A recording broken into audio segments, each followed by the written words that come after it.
Part 2 of the Pokemon AU series. How's the weather? Am I better? By RenderedReversed. Summary. Harry's heat comes 2 weeks early. Unfortunately, he's alone, dehydrated, and pretty sure Kyogre and Groudon are duking it out in his stomach, because that's the only logical explanation for preheat cramps this bad. Chapter 1. The heat is stifling. It's not, Harry realizes. The fact that he's in the middle of Route 111's arid desert.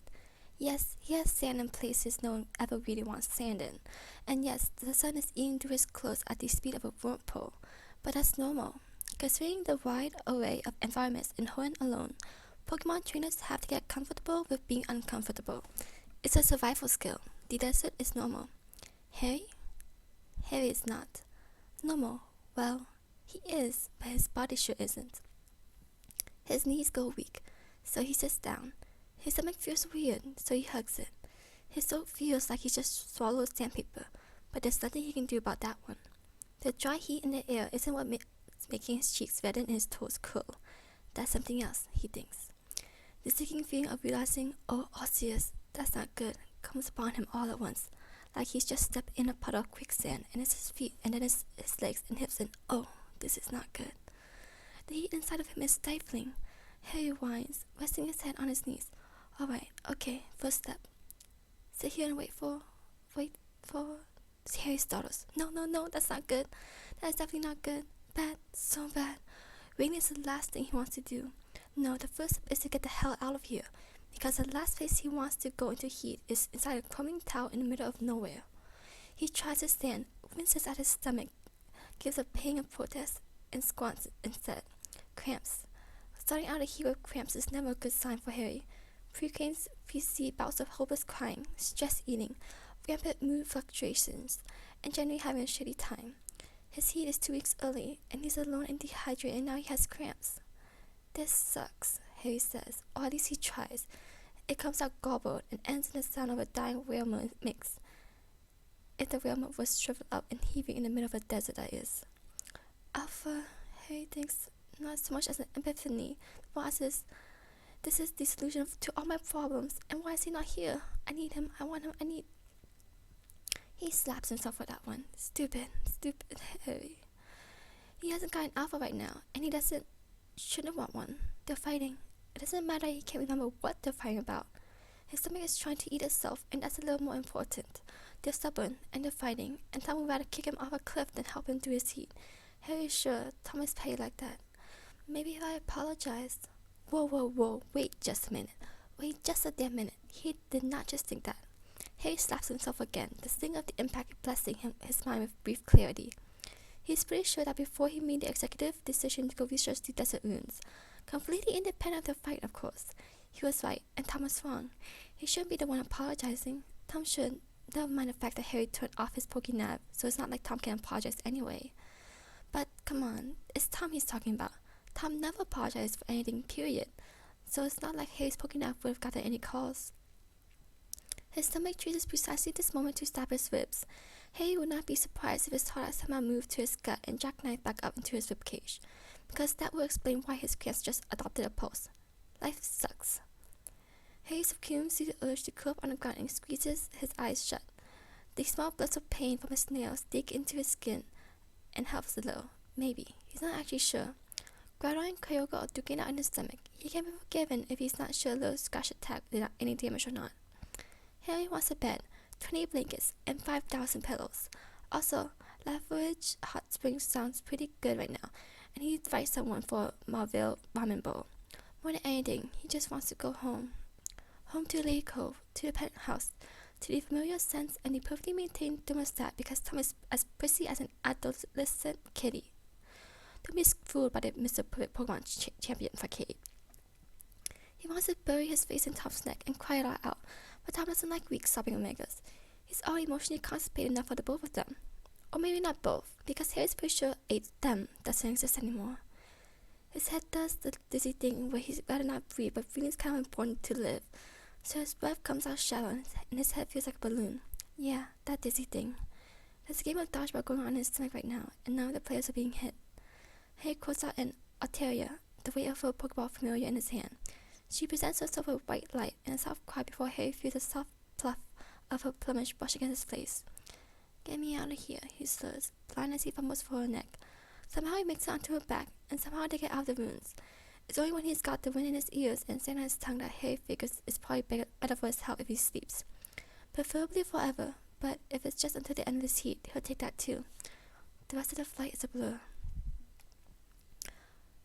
When lucidity returns, his thighs are slick and there aren't 20 blankets, but are certainly at least 3 with him under the bed. Harry knows before he opens his eyes that he's home.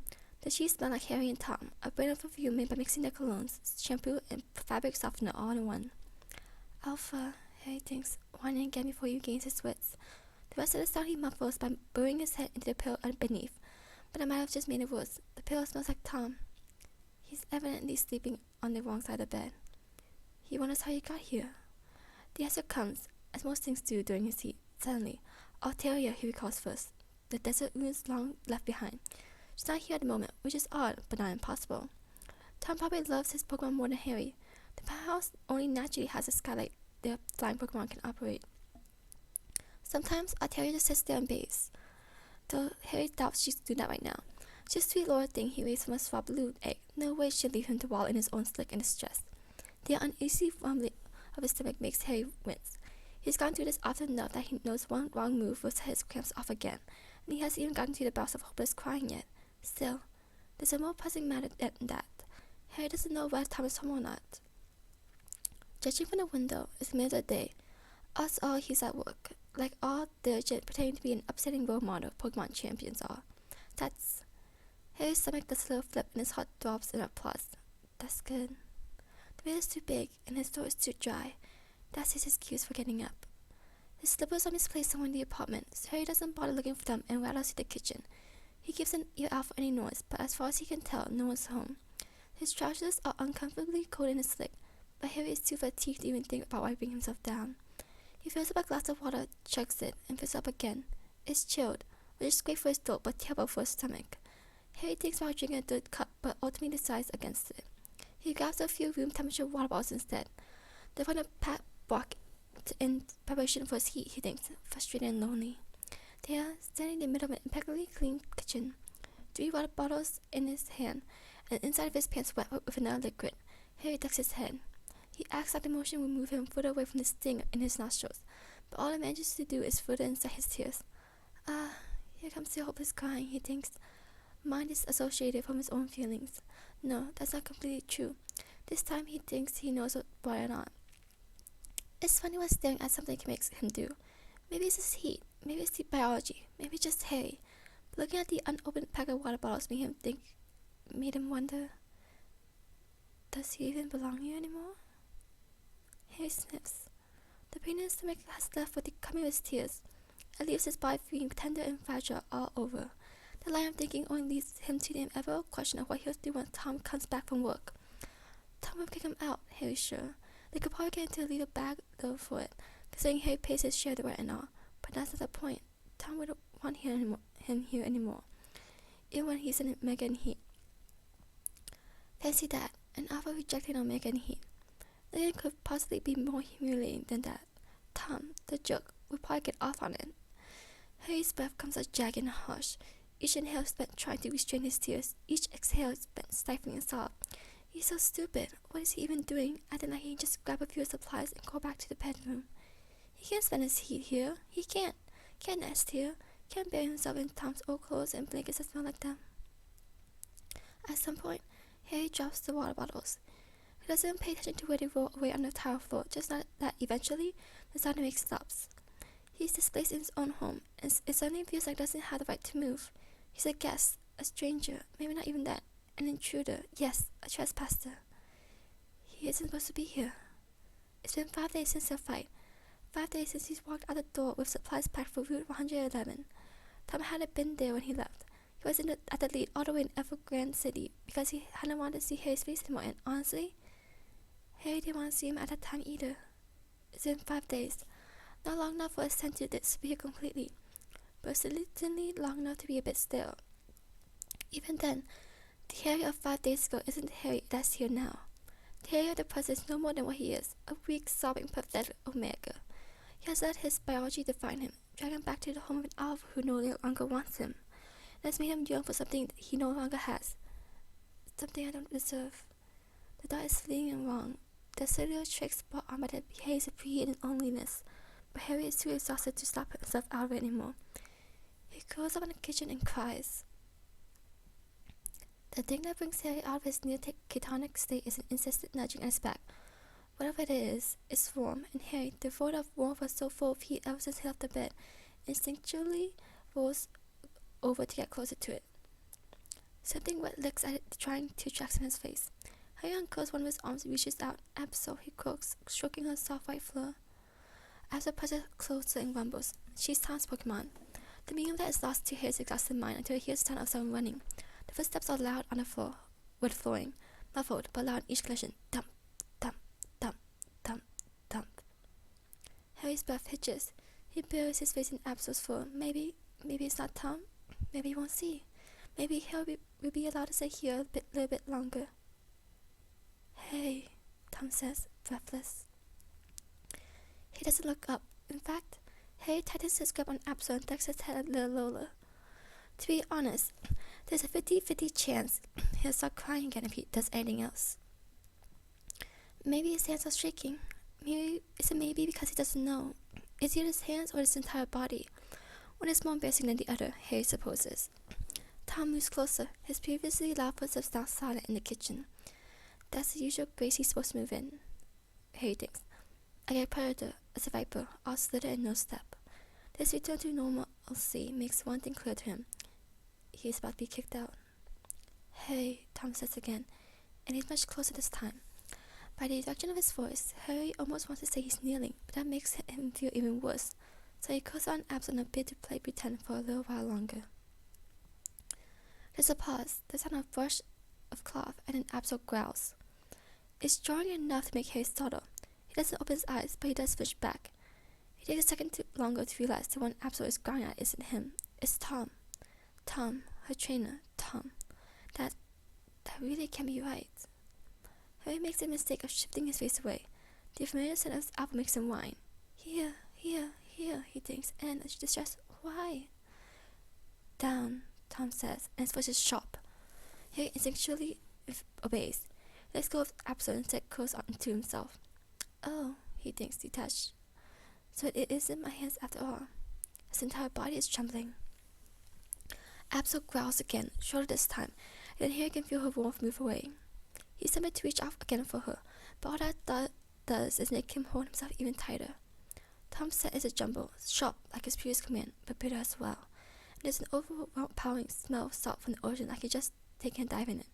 It's too confusing, and Harry is scared of making any more assumptions lest they cause his elbow to lash out. Good girl, Tom praises, but there's something lacking in it. It's like his focus isn't all there. Absol lingers for a moment, patting around the kitchen before she leaves the premise completely. Fear digs his claws deep. There's no Pokemon here to blunt the pain of a blow. Worse than yelling is the thought of Tom's coldest tone, the one he usually reserves for criminals. All Tom has to do is tell Harry to get out, and he'll fall apart all over again. Alpha who does not want him. Alpha who will not touch him. Harry is no good. Not even the preheat pheromones in his body is releasing into his chosen alpha. There's no bigger failure than that. Harry, Tom says, and it's almost too gentle, too feather soft on his forehead. Harry. Harry waits. Tom's fingers brush his hair. He's sure there's nothing more disgusting. Harry hasn't bathed after his escape from the desert. He's probably covered in sand and debris and sweat, too dirty to be treated kindly, but the hand patting his head begs to differ. Harry, Tom coaxes, and that's when his body gives. Harry unfurls from his fetal position, hand stretching as he whimpers. Tom pulls him closer until they're together, two puzzle pieces slotted as they should be on the floor, a messy, perfect fit. One of Tom's hands buries in Harry's hair, resting there without the tight grip Harry knows is capable of. The other winds around his waist to hold him close. Tom's head slots in the crook of Harry's neck. He draws breath there, intense and needy. Harry returns the favor. You came back, says Tom. His voice sounds as if he'd never taken a breath after that dive beneath the sea. And finally, here, wet and wanting, is where Tom takes his first breath. I'm sorry, Harry says, or at least tries to say. He chokes halfway, though too dry from his bout of hopeless crying. He never rehydrated after that. Tom squeezes him once more, and then he manhandles him into a position where they both pull away from one another's throats. Harry doesn't even have the time to whine in askance. Tom's already twisting the cap off a water bottle and raising it to his lips. The familiar care of his alpha brushes his distress away, crisp as the autumn leaves. A slight wind blows and takes him far, far away. He drinks like a dying man. Slow, Tom reminds him, don't choke. Regardless of the warning, Harry almost does. The hand at his hip squeezes, and Harry halves his speed of drinking an apology. It's hard to help. He didn't realize how thirsty he was. Dehydrated, yes, but the desire for drink had all been drained out of him after crying for so long. I'm sorry, he says once the bottle is empty, voice clear than it has been in the last 12 hours. Don't leave, I'm sorry. Tom pulls him close again. I know, love, you're fine. I'm not going anywhere. Harry hums and lets the entirety of his weight fall against Tom. He's so tired, and all he wants right now is his alpha. We'll talk more later. For now, let me take care of you. Harry's alright with that. Please, he mumbles. Later comes a lot later. A bath, cuddles, a nap, and a warm meal later is when most of his lucidity returns. That also means the oncoming severe heat, with a couple hours between the two allow him a temporary recovery of the mind, though his body not so fortunate. Harry shuffles, surrounded by no less than 4 blankets and a significant collection of Tom's clothing. He hasn't really had the time to properly nest, but it's enough to satisfy the instinct. Ironically, the softness of a tough reheat has actually relaxed his urge to nest. The heating pad on his stomach is a blessing. I don't remember what we were fighting about, Harry admits, snuggling into Tom's side. Tom doesn't stop petting him. After a while, he says, neither do I. Then, it's been a long week. Harry makes a noise of agreement. The desert was boring. I don't even like fossils. You don't drink book enough of. That makes Harry pause. Yeah, he says, ducking his head. I did. I was angry at first, and then I was just scared of what I'd find. Tom frowns. You thought I'd continue our argument over video call? That does sound rather stupid. No, says Harry. I was scared that you wouldn't call at all. Admitting it out loud is different than just thinking it. Harry gulps. With hand tangled in his hair doesn't let his thoughts get too bad. Tom is here, they're home, in bed, and his heat is going to start in a couple of hours. There's really no better end to this particular disaster, but he spent 5 days thinking nothing but the worst of thoughts. It'll take a bit more time to get his head out of it. For the first 3 days, I didn't, Tom admits. On the 4th, I tried calling you. It went straight to voicemail. I don't think I've ever been so scared in my entire life. Sorry, Harry whispers for the nth time. You came back. I forgive you. Still, I didn't even leave a note. That was a shady thing of me to do. It was, Tom agrees. You know, the first 2 days, I was glad I was rid of you. I thought, good riddance, and made a list of all the things of yours I'd burn. I slept I did leave because I knew I would change my mind if I came home. When I finally came back and you were gone, his breath catches. Tom's arm squeezes around him. You can imagine, he continues, how relieved I was when Altaria came looking for me. Harry closes his eyes. Let's not do that again. Tom hums. We'll write a treaty later. You can't just promise? I'll probably break it. He has a point, Harry thinks. I'm tired, he says instead. Sleep. You'll be too busy to be tired in a couple of hours. Harry mumbles something back at him, ending with a soft kiss to his neck. It's a closure of something and the continuance of another. Tom holds him close and passes a kiss to his head in reply. A moment passes. I'm sorry I chased you away. I forgive you, Harry says thoughtlessly, because fat needs no thought. Really, let's not do that again. It sucked. Eloquent as ever, says Tom with a snort. A beat later he says, never again. Ever. Ever, Tom agrees. End of chapter 1. Notes. Writes a ABO without sex. Kashi sips tea. Chapter 2. Harry travels. Sticking around one place is no good for him. As long as he establishes himself as a wanderer, it makes it easier to hide his bad days while spending his good days among civilization. He knows he can be prickly sometimes, so those are the times when he shuts him off, spends it with just him, his Pokemon, and the environment. Things get more complicated when he starts dating Tom. Going out, be back in a couple of days or so, Harry writes. Then he pauses, thinks, and signs his name with love preceding it. In the beginning, those couple of days could be a week or even a month if they were having a spat. But as long as his adventures were, the period of time when he stayed sedentary and lyrical would ever longer. At first, it was because Tom was a basic person, both by occupation and by nature. So it was easy to squirrel himself away, even restrained to one town. Later, it became a similar contentedness to stay in one place. He's always traveled because he loves adventures, but now there's something pure about his reasons. Arteria, happy to be going on a trip, musters his hair with her beak. She sings on the way to Slateport, not with sing, otherwise he'd fall asleep. Just a tune that echoes home wherever it goes. That's what his Pokemon know. Harry's never really found a home, so his home and the home of his Pokemon is everywhere. The penthouse in Harry Cove is a bit more at home than everywhere else, though. There's a festival going on in Slateport when he arrives, and Harry wants to pick up a few things. He mingles among the people, engaging in short, funny conversations before moving on to the next.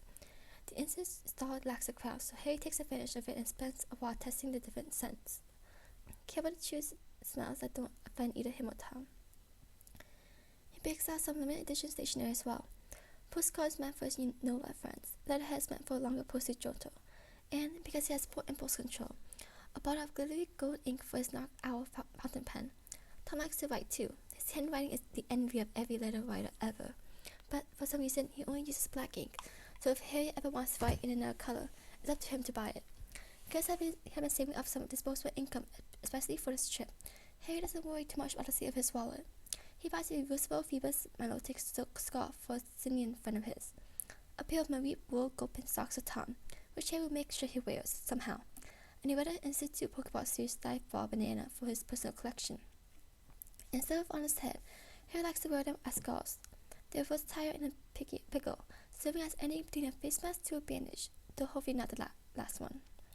By the time he finishes shopping, Harry's pretty hungry, so he stops at a little cafe for lunch. He ends up chatting with a nice lady in her polygraph, who has apparently come from Marvel. They talk about the upcoming Pokemon contest until her friend finds her and drags her off. Harry doesn't mind.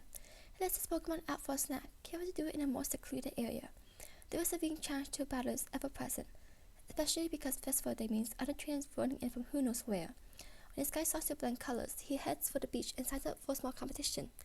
Some of the other competitors recognize his face, and this time no one attempts to make competition with him.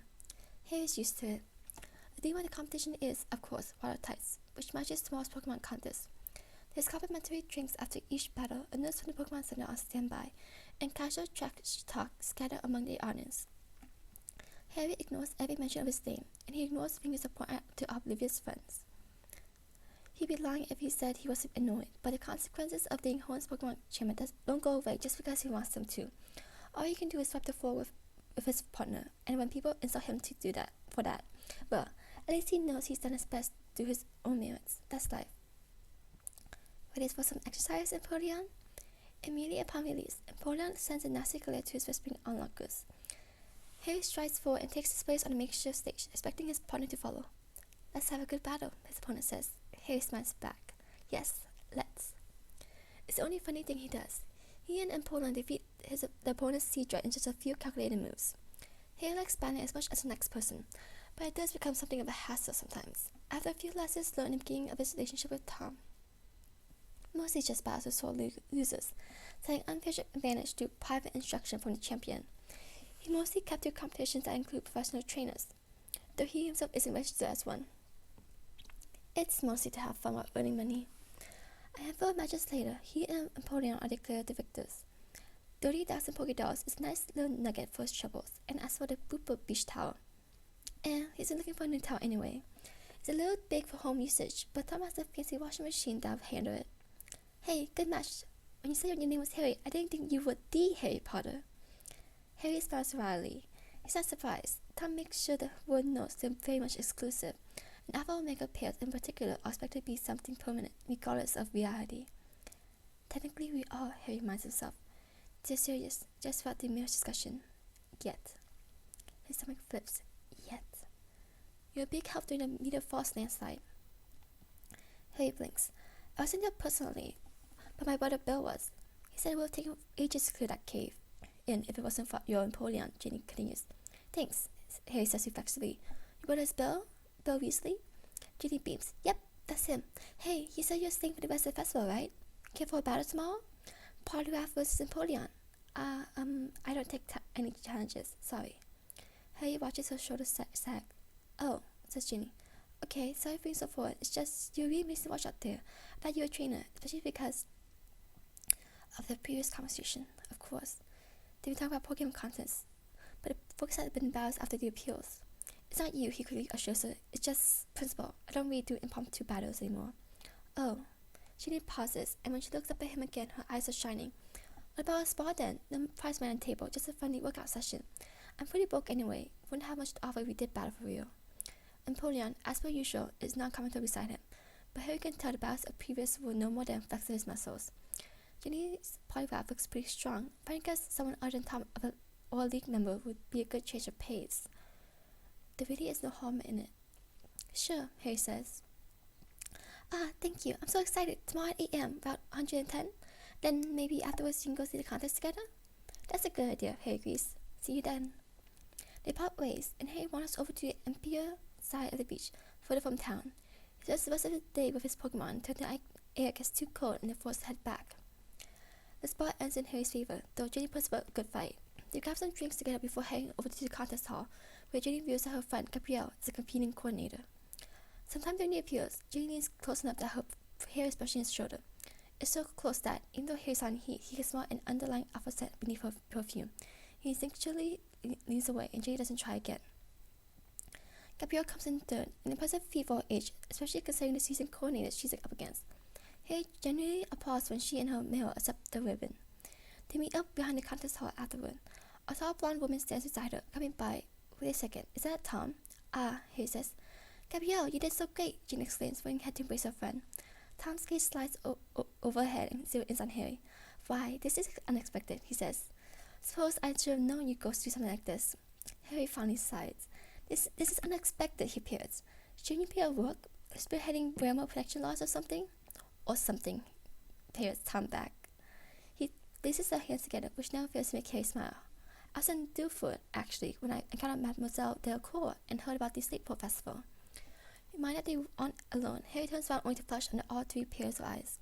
My Tom, the tall blonde exclaims. You said he was cute, but not this cute. Fleur Delacour, a pleasure to meet you. Harry takes her hand and barely brushes a kiss to it. Harry Potter, the pleasure's mine, but I'm afraid you have me at a disadvantage. Fleur is the gym leader of Luminos City in Kalos region, Tom says, stepping in. She's also the elder sister of Gabrielle here, whom you apparently know. This time, Ginny is the one to explain. Not exactly, Champion Widow. He and I met yesterday, and we decided to go see Gabrielle's performance together. Tom levels her with a look. And you are? She's Ginny Weasley, Gabrielle quickly pipes up. She pulls back a little when Tom's gaze turns onto her. We're friends, sir. This is not going well, Harry thinks. He makes the executive decision to change the topic. Luminos Gym? The Prism Tower? I believe I battled your mother before, a Madame Apolline Delacour. Her Luxray gave me a run for my money. Yes, that very mere, replies Fleur, as eager as he is to change gears. She retired 2 years ago. You wouldn't happen to be the charming glasses boy with the magnificent good job, would you? Harry chokes. Maybe? Tom squeezes his hand and smiles. It still looks rather vicious, but at least it isn't spiteful. There is high possibility. Harry's creature has been with him since it was a Gumi. He is an accomplished trainer to raise it so well. Fleur smiles back. Why, Tom, aren't you afraid to brag? I'm attempting to steal him after Kalos. Nonsense, replies Tom. He's whole night through and through. And just like that, the tension is back. Harry really doesn't understand Tom sometimes. Are he and Fleur on good terms or no? Either hang out with a friend or leave your enemy alone, Harry wants to gripe. Now let's keep your friends close, enemies close to business. How do you expect me to act if I don't know what your relationship is? Harry holds back a sigh and looks up at Tom. Well, if you're not too busy, would you like to? I'd love to go on a date with you, darling. Tom immediately finishes. So predictable, Harry thinks. Please excuse us. Fleur's smile relaxes. But of course. It's nice meeting you all, says Harry. I'll see you around, Ginny. Ginny squeaks. Yeah, if you want to spar again sometime. I live around Marville. Tom doesn't even look at her. He tugs on Harry's hand, and Harry barely manages a wave goodbye before they're heading back into the crowd. So, Harry begins, sipping his lemonade. Skiving, are you? Tom steals a sip of his own. Is that really what you wanted to ask? No, but would you have answered my actual question? Tom considers it. Flo is slated to be Kato's next Pokemon champion after the current one retires. She is a professional trainer, but lacks Elite Four candidates. Hence, her presence here is suspicious, to say the least. Harry lifts her brow. You think she's scouting? Scouting for the charming glasses boy with the magnificent creature from Hoenn, perhaps. Tom laughs, when Harry wrinkles his nose. Now, my question. Harry waits. The ice in his glass clinks when he serves it with his straw. Unfortunately, they're in public. Otherwise, he would have long pressed his cheek to the glass, a small relief from the heat of the crowd in season. Besides, Tom would most certainly glare at him if he did that. Who's Jenny? Harry sneaks a peek at him. He squints, despite his glasses doing wonders for his vision. That's not the sort of thing he's trying to see right now. You don't look jealous, he observes, mostly to himself. Because I'm not, says Tom. She can offer you nothing. Also, you head over heels in love with me. Harry almost chokes in his drink. Yes, sure, it's true to say, but to say it's so clashy like that. However, the fact remains, her perfume clings to your sleeve. It irritates me. Almost instinctively, he lifts his sleeve to his nose. Tom grabs his arm across the table before he can sniff it. His hand is pure to disrupt. Harry can shake him off anytime he wants. The thing is... Yeah, okay, Harry thinks, swallowing. Tom's eyes are dark. His leg slides against his beneath the table, lingering for a moment before it disappears completely. It's only their shoes that rest side by side after, but Harry is more than aware of it. We're acquaintances, I guess. Friends. She's cool. Has a strong polygraph. Tom snorts. His hand falls away. You sat next to each other in the contest hall, Harry continues. That must be why, you smell her, could you... Tom pushes a glass of lemonade forward. Drink, he says. It might help. Wow, fuck you, says Harry, but he still drinks anyway. Tom hums, and apparently considers small mercies because he stops touching him, at least for the duration something is going down his throat. Which, Harry swallows. If she oversteps her boundaries, Tom begins, but Harry doesn't think he needs this talk. Don't worry, he says, waving. Once Tom settles, Harry follows up with, if something happens, I'll call Bellatrix. The face Tom makes is like he's just sucked on a cigarette lemon drop. Harry laughs. You hate Bellatrix. Harry shrugs. I respect her as a trainer. Also, she looks like someone who knows how to hide a dead body. Harry. Tom. Harry mimics. He rubs the calves together. Don't worry, I want our spa. Harry, that has nothing to do with, if anything. Well, he draws. If you're going to sort all out for, like, seriously, if she oversteps her boundaries, you might as well have said if she doesn't take her hands off mine. Harry drops off, swallowing. It's not the lemonade. Tom smiles, pleased as punch by how he tangled their legs together. Do finish what you were saying. Instead of that, Harry takes a breath, gives Tom a significant look, and slides the glass back across the table. Drink, he murmurs, voice dropping a notch. Tom pulls the glass closer and finishes the drink. His eyes don't leave Harry's for 1 second. Harry can't even be upset. They can come back later. Tom inclines his head toward the door. Harry nods. They leave. Later. Much later. They're home now, and everything's comfy and fun wrapped in a Rupert beach towel that Tom insists on scenting. Harry pauses, looks up at Tom, then the feet brush together, and Harry wiggles his big toe into the dip of Tom's arch. Bare skin meeting woolen sock. Tom is taking a sip of his coffee. He looks good, shirtless under the skylight. Somewhere off to the side, Absol yawns, and Arteria hums a few notes to soothe them back, both to sleep again. Harry's heart feels full. There's something better, he thinks, than coming home after a long day or week or month to this. Nothing, he says, just happy. If I knew you want a Rupert towel so much. Harry laughs. Don't worry. I'll win you a superior one next. If you can find one, I'll bring it to the league and show it off. Harry sits up. Really? A cloud passes overhead, momentarily docking the space. Tom takes another sip of coffee. Harry, as impatient as he is excited, wiggles his toe again. Sure, Tom finally says, shrugging his shoulders in movement far too graceful and practiced to express his interest. Why not? The cloud finishes its journey. Harry beams. He scrambles up, slipping on one of their blankets in the impromptu nest. But that's okay, because he gets right back up again and dashes for the room. Absol, walking by the ruckus, inquisitively checks after him. What are you doing? Asks Tom when he comes back. Harry's smile grows brighter still. One of his thumbs is going through his nav browser. Searching for more tourneys. When I win the next one, don't you forget. You promised. Tom snorts, and beckons him over. Harry immediately comes and curls up into his side, but he doesn't stop his search. For what it's worth, Tom doesn't stop him either. Absol comes over and licks both of their feet. End of chapter 2. Notes. The only one who knows if this is foreshadowing is me. End of How's the Weather? Am I Better? By RenderedReversed.